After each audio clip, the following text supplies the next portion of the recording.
Hey guys, welcome to டிஜி vlog. After long time ஒரு வீடியோவோட வந்திருக்கேன்.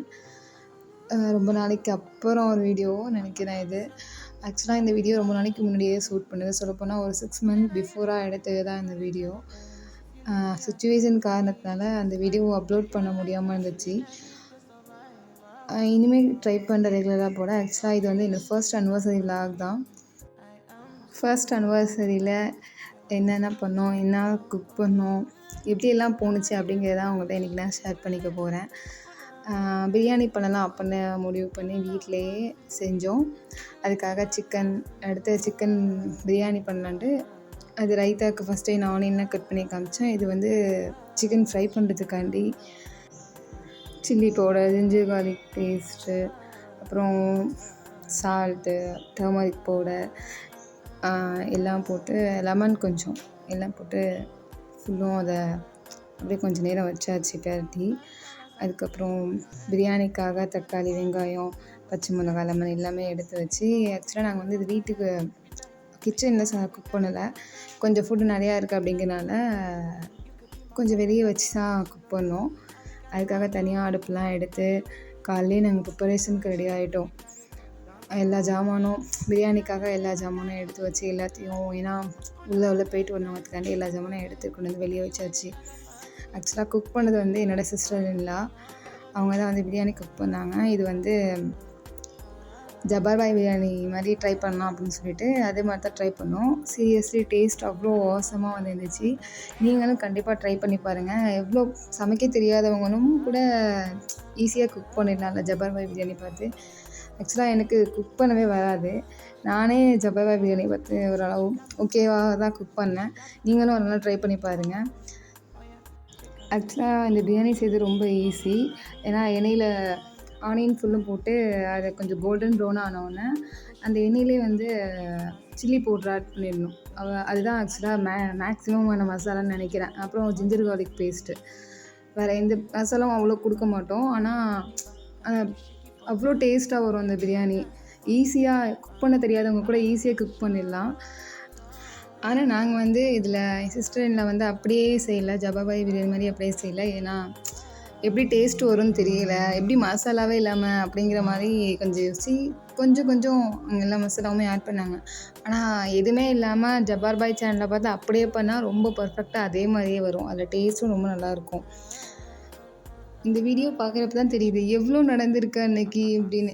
ஆக்சுவலாக நான் மறந்துட்டேன் நிறைய விஷயங்கள். இப்போ அதை எடுத்து பார்க்குறப்ப இப்படிலாம் போணுச்சுல அன்னைக்கு. எவ்வளோ ஒரு மெமரி. எவ்வளோ சொல்லப்போனால் இன்னும் எத்தனை அனிவர்சரி வந்தாலும் இந்த அனிவர்சரியை வந்து கண்டிப்பாக நாங்கள் மறக்கவே மாட்டோம்.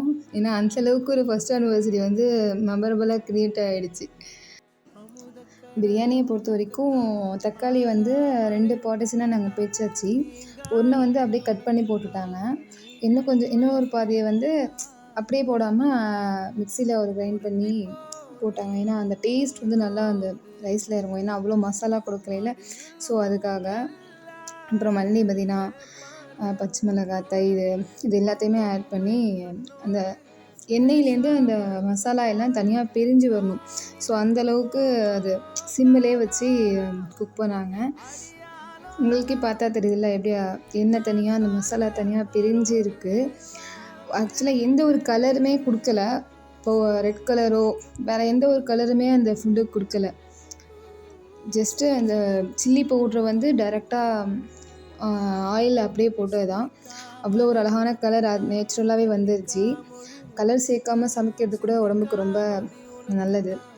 அப்படியே கொஞ்சம் நேரம் போணுச்சு அந்த சிம்மிலே கிடந்து. டைம் கொஞ்சம் அந்த எண்ணெய் தனியாக பிரிஞ்சு வந்தோடனே ரைஸ்க்காக கரெக்டாக அளந்து எவ்வளோ தண்ணி வேணுமோ அந்தளவுக்கு தண்ணியை ஊற்றியாச்சு.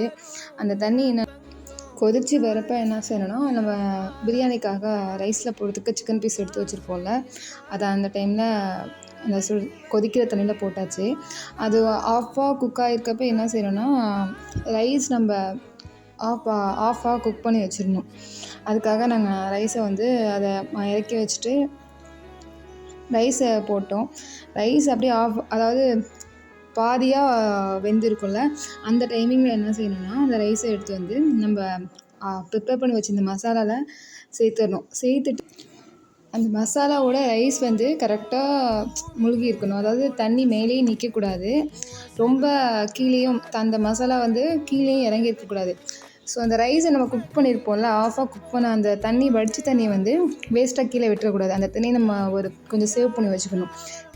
அதாவது இந்த மசாலா தண்ணி கொஞ்சம் கீழே இருந்துச்சு அப்படிங்கிற பட்சத்தில் அந்த தண்ணியை நம்ம வந்து வடித்து வச்சுருந்தோம்னா நமக்கு ரைஸை குக் பண்ண வாட்டரை வந்து அதுக்கு யூஸ் பண்ணிக்கலாம். அப்போ அது கரெக்டாக வந்துடும். பாருங்கள், கலர் எந்த ஒரு கலருமே சேர்க்கலை, ஆனால் அவ்வளோ அழகாக வந்துச்சு. இது வந்து ஜபார் பாய்கிட்டேருந்து கற்றுக்கிட்டது தான். கிரெடிட் கோஸ் டு ஜபார் பாய் தான். அப்புறம் வந்து சிக்கன் ஃப்ரை பண்ணுறதுக்காண்டி சிக்கன் போட்டாச்சு. ஆல்ரெடி நம்ம வந்து எக்கெல்லாம் வந்து பாயில் பண்ணி வச்சுட்டோம். பாயில் பண்ணி அதை நம்ம ஃபுல்லுமே உரிச்சு கூட வச்சுட்டோம். ரைத்தாக்கு ஆனியனும் கட் பண்ணி வச்சாச்சு. இந்த கேப்பில் ரைஸ் ஃபுல்லாக ப்ரிப்பேர் ஆகிடுச்சு. அவ்வளோதான், வெந்துடுச்சு, நல்லா முடிஞ்சிடுச்சு, சூப்பராக ஆகிடுச்சு. ஒரு ரைஸ் கூட உடையாமல், எந்த அளவுக்கு ஒரு ஒட்டாமல் குழஞ்சி போகாமல் எவ்வளோ ஒரு பர்ஃபெக்டாக வந்திருக்கு தெரியுதா? இது வந்து நீங்கள் ஜபார் பாய் சேனல்லாவே பார்த்தீங்கன்னா ரொம்ப பர்ஃபெக்டாக நீங்கள் பிரியாணி குக் பண்ண ஆரம்பிச்சிடுவீங்க. பிரியாணியோட ஸ்மெல் கூட ரொம்ப சூப்பராக இருந்துச்சு. இருந்த பசியை விட எக்ஸ்ட்ரா பசி வந்துடுச்சு. அந்தளவுக்கு ஒரு ஸ்மெல்லும் நல்லா இருந்துச்சு. இன்னும் குட் ஸ்மெல் கிடைக்கணும் அப்படிங்கிறதுக்காகவே வந்து நெய் லைட்டாக மேலே விட்டாச்சு. அது இன்னும் கொஞ்சம் நல்ல ஸ்மெல் கிடச்சிது. அதுக்கிடையில் நம்ம ஆல்ரெடி சிக்கன் நம்ம புரட்டி ஊற போட்டு வச்சுருந்தோம்ல, அதை வந்து ஃப்ரை பண்ண ஸ்டார்ட் பண்ணியாச்சு. ஆல்ரெடி செஞ்சு வச்ச ரைத்தா, அப்புறம் எக்கு, இனிப்பு பச்சடி, பீட்ரூட்டில் செஞ்சு வச்சது எல்லாமே கரெக்டாக எடுத்து அரேஞ்ச் பண்ணி வச்சாச்சு. பிரியாணி கொஞ்ச நேரம் தம்மில் கிடந்துச்சு. பிரியாணி சூப்பராக வந்துருச்சு. ஒரு கலருமே சேர்க்கலை, கொஞ்சம் கூட ஒட்டலை, எல்லாமே சூப்பராக இருந்துச்சு. சிக்கனே பாருங்கள் எந்த அளவுக்கு வெந்திருக்குன்னு தெரியுதா? உடஞ்சி அப்படியே அவ்வளோ ஒரு பொசுன்னு உடஞ்சி வர அளவுக்கு வெந்திருக்கு. இவ்வளோதையும் வீடியோ எடுத்து நான் சாப்பாடை வச்சதையும் சாப்பிட்டதையும் வீடியோ எடுக்கலை. ஏன்னா அந்தளவுக்கு அந்த ஸ்மெல்லும் பசி கொஞ்சம் அதிகமாகிடுச்சு. ஸ்மெல்லும் சூப்பராக இருந்துச்சு. பிரியாணியை பார்த்தோன்னே அப்படியே உட்காந்தாச்சு சாப்பிட. அதுக்கப்புறம் பேபியோட கேக் கட் பண்ணுறது. இது வந்து கேக் வந்து என்னோடய 2வது சிஸ்டர் இன் லா வந்து கிஃப்ட் பண்ணது. அவங்க தான் வந்து சர்ப்ரைஸ் பண்ணியிருந்தாங்க. போட்டிருக்க 2 ட்ரெஸ்ஸுமே அவங்க தான் ஆக்சுவலாக எடுத்து கொடுத்தது. அந்த பெருசாக இருக்க கிஃப்ட் வந்து என்னோடய ஹஸ்பண்ட் எனக்கு கொடுத்தது. சின்னது வந்து என்னோடய பெரிய சிஸ்டர் இன் லா. சரி, ஓகே, கேக் கட் பண்ணிவிட்டு கிஃப்ட்டு பிரிக்கலான்னு வந்தாச்சு. எத்தனை பேருக்கு பேபியோட ஃபஸ்ட் அனிவர்சரி கொண்டாடுறது சான்ஸ் கிடைக்கும்னு தெரில. கண்டிப்பாக கிடைக்கும் நிறைய பேருக்கு. அது எனக்கு ரொம்ப ஸ்பெஷல். ஏன்னா ஃபஸ்ட் அனிவர்சரிலே பேபியோட அப்படிங்கிறது ரொம்ப ஒரு ஸ்பெஷலான மூமெண்ட்டாக இருந்துச்சு. என் ஹஸ்பண்ட் எனக்காண்டி கொடுத்தது இது. நான் ஆக்சுவலாக இதை எதிர்பார்க்கல. உள்ள சாக்லேட் வச்ச எக்ஸ்ப்ளோஷன் பாக்ஸ் தான் எனக்கு கிஃப்ட் பண்ணியிருந்தாங்க, ஹார்ட் ஷேப்பில்.